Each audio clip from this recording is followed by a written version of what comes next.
नमस्कार साथियों, कैसे हैं आप सभी।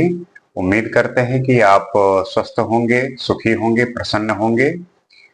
आज अ, हमारा जो विषय है वो है इंडिया मिडिल ईस्ट कॉरिडोर को लेके कि कैसे अ,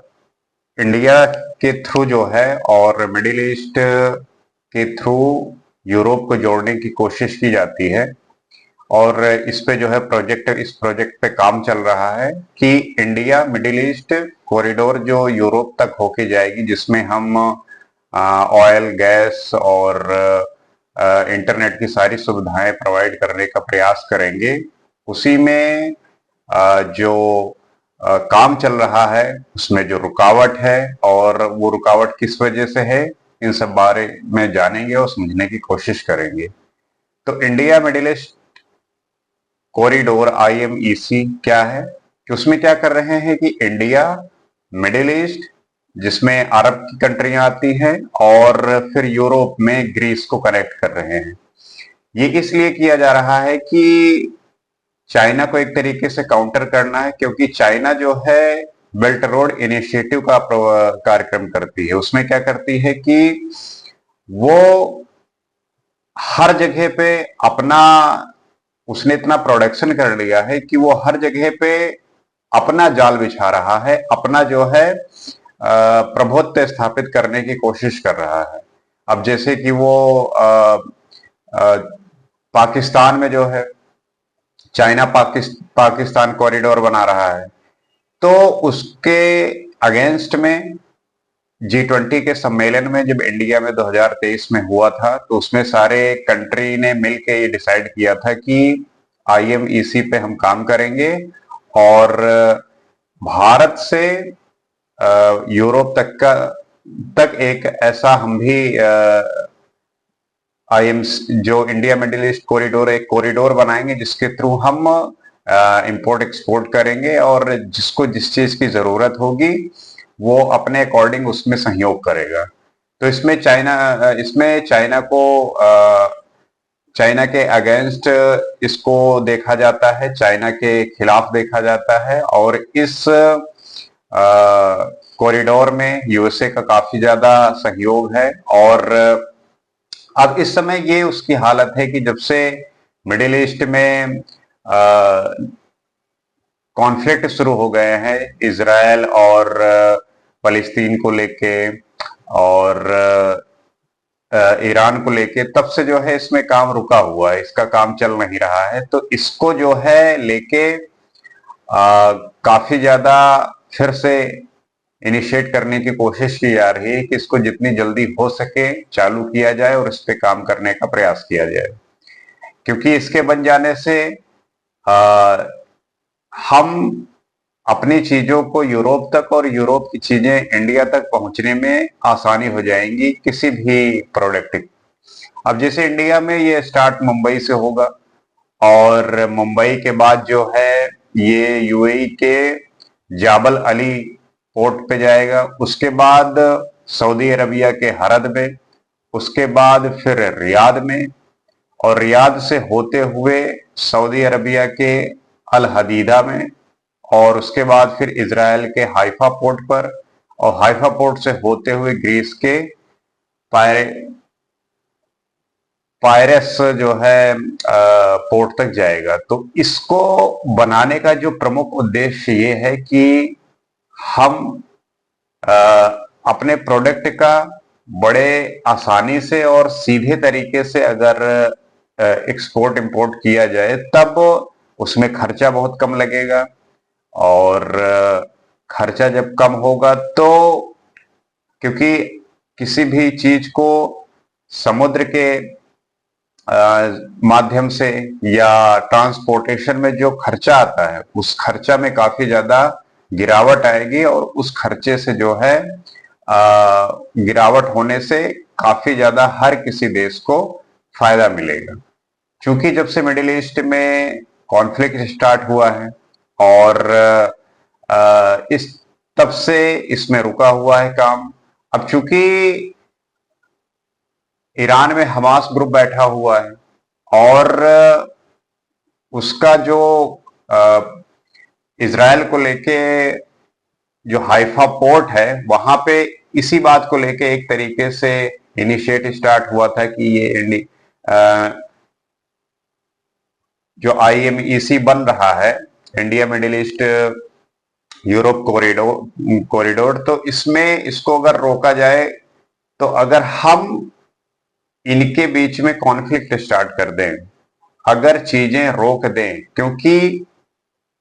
चाइना नहीं चाहता कि ये बनने पाए और ईरान का भी मकसद है कि ये ना बनने पाए, तो इससे जो है फायदा किसको होगा? चाइना को होगा। इससे फायदा जो है ईरान को होगा, क्योंकि इसके बन जाने से काफी हद तक जो है चीजें आसान हो जाएंगी। जो हमारे गैस, ऑयल और जितने भी ऐसी चीजें हैं जो इसके माध्यम से हो सकती हैं, तो ये बड़ा अच्छा जो है इनिशिएट है और बनना भी चाहिए। इससे जो है ट्रांसपोर्टेशन का जो खर्चा है उसमें काफी गिरावट आएगी। और इस चीज को लेके काफी ज्यादा जोर जब इंडिया में G20 सम्मेलन हुआ था, तब हुआ था कि वहां पे इसको अच्छे से बनाना है और इस पे काम करना है। तो इसी में जो है, जो बायलैटरल ट्रेड एग्रीमेंट है, उसमें जब से यूएस ने इम्पोज किया है, तो टैरिफ इम्पोज किया है, तब यही बात हो रही है कि जब G20 का सम्मेलन हुआ था, तो उसमें इस बात को लेके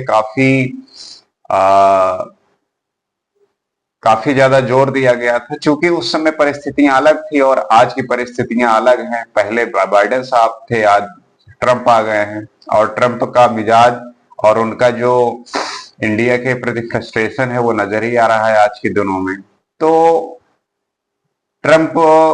का क्या रवैया रहता है इस चीज को लेके, उनका कितना सहयोग है, ये सब बात ध्यान रखने वाली बात है। अब इसमें यही देखा जा रहा है कि जैसे जो इंडिया के national security adviser NSA Ajit Doval हैं, उन्होंने, और जो यूएस के सिक्योरिटी काउंसिल हैं, इन सब मिलके जो है फिर से मीटिंग करना चाहते हैं, बैठना चाहते हैं, और बैठ के जो है इस सब बातों को फिर से डिस्कस करके चीजें स्टार्ट करने की कोशिश की जा रही है। अब उसमें यही है कि जब से इजराइल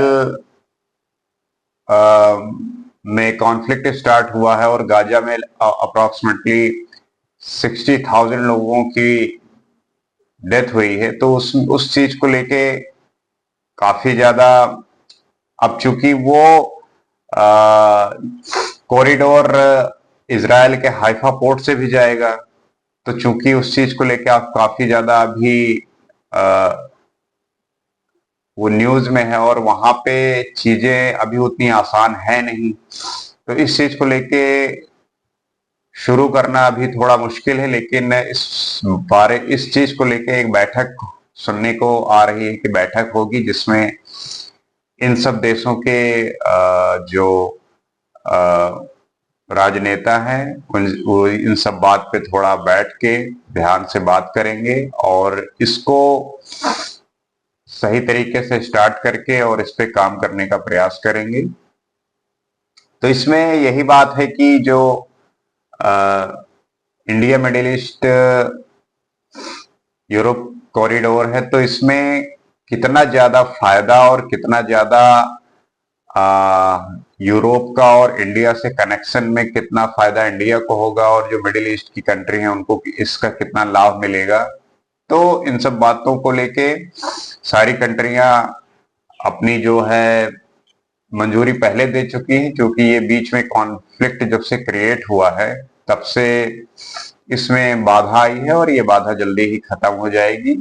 और इसके खत्म होते ही इस पे काम होना स्टार्ट हो जाएगा। तो India middle east Europe corridor के बनने से चाइना का जो बेल्ट रोड इनिशिएटिव है उस पे भी उसका भी अच्छा एक मुंह तोड़ जवाब होगा, क्योंकि वो हर जगह पे अपना वो बेल्ट रोड इनिशिएटिव प्रोग्राम जो है चलाने का प्रयास करता है और काफी हद तक वो सफल भी होता है। तो इस तरीके के प्रोजेक्ट से हर किसी देश को फायदा होगा। हर कोई देश चाहता है कि उसका जो ट्रांसपोर्टेशन में खर्चा हो जाता है काफी ज्यादा, उससे बचाव हो, क्योंकि इसके थ्रू आप ऑयल सप्लाई कर पाएंगे, गैस होगा, और ऑप्टिकल फाइबर केबल जो है उसके थ्रू जाएगी, तो उससे भी बहुत ज्यादा फायदा मिलेगा। और जैसा कि मैंने बताया कि इसमें India, UAE, Saudi Arabia, Israel और ग्रीस, ये कंट्रियां जो है शामिल हैं, जिसमें सी रूट भी है और रेल रूट भी है। अब क्योंकि मुंबई से पहले ये जो है यूएई के जबाल अली पहुंचेगी, उसके बाद जबाल अली से यूएई के एआई घुआ वेफट में, उसके बाद फिर हरद में सऊदी अरबिया के, फिर रियाद से होते हुए फिर सऊदी अरबिया के अल हदीदा में, उसके बाद फिर इजराइल के हाइफा, और इजराइल के हाइफा से होते हुए ग्रीस के पायरेस तक पहुंचेगी। क्योंकि वही इजराइल में जो कॉन्फ्लिक्ट है और इससे थोड़ा मिडिल ईस्ट अभी उस जोन में है कि चीजें थोड़ा आसान नहीं है, तो इसीलिए इस पे थोड़ा काम रुका हुआ है। लेकिन जल्द ही जब चीजें ठीक हो जाएंगी तो इस पे काम होना स्टार्ट हो जाएगा। इससे इंडिया को बड़ा फायदा होगा, क्योंकि इंडिया को ट्रांसपोर्ट के चक्कर में काफी ज्यादा पैसे खर्चे करना पड़ता है, तो ये सीधे यूरोप से कनेक्ट हो जाएगा। तो कनेक्टिविटी अच्छी होने से ट्रेड में जो है काफी ज्यादा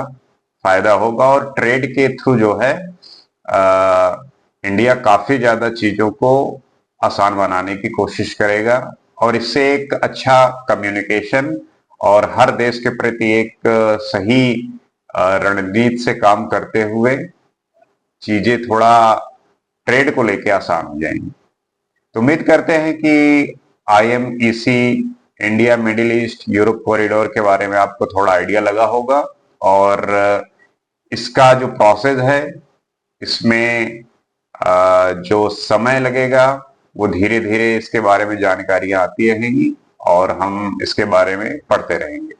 उम्मीद करते हैं कि इसके बारे में आप थोड़ा समझे होंगे,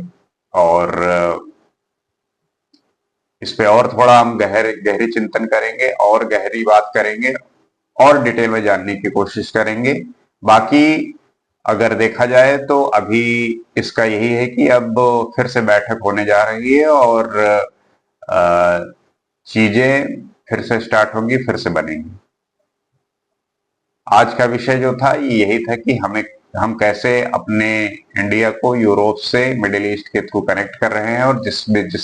जिससे हमारे ट्रेड में जो है वो काफी ज्यादा इजाफा होगा, और ट्रेड में जो ट्रांसपोर्टेशन का खर्चा होगा उसमें कमी आएगी और हमें काफी ज्यादा फायदा होगा। आज के लिए इतना ही। नमस्कार।